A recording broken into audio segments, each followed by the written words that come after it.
is it possible for empathy to lead to sort of condoning sinful behavior?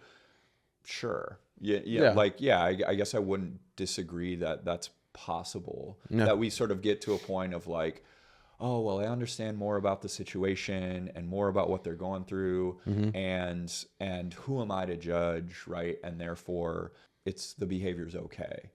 And yeah, I think that's possible, and that's perhaps a danger.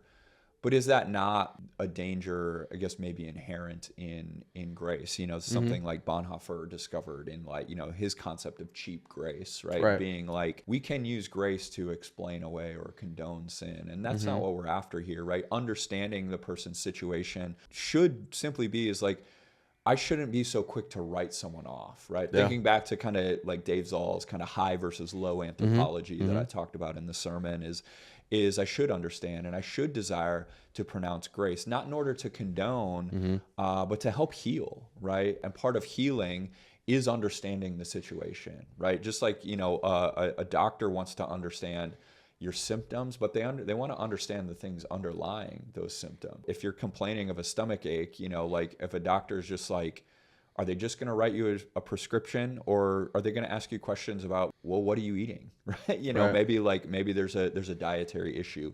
Maybe there's something that we don't just want to sort of prescribe away, but there's maybe a difference in change of behavior. And I think the same would be true with empathy. We don't want to use it to excuse or condone. Right. We're going to use it to understand, right? So that we can walk with someone toward healing. And so I feel like that's what Jesus, there is always a balance, right? There is that constant grace and truth tension that we want to live in, that yes, we want to pronounce grace, but we do also want to tell people the truth and the reality of sin, right?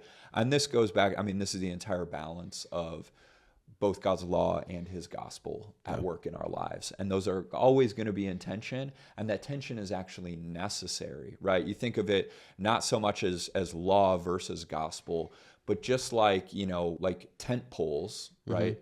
Tension works to keep the structure up, right? Yeah. And it's the tension of law and gospel that is intended to keep the structure of the church and of our lives held up in place so that it can actually serve the purpose that God intended. God doesn't intend for our works to earn our salvation, but he also doesn't intend for us to just live in sin, because that's not what we're made for, right? And so again, it's that grace, truth, law, gospel tension that's always working to hold our lives up so that they can flourish in the way that God intended.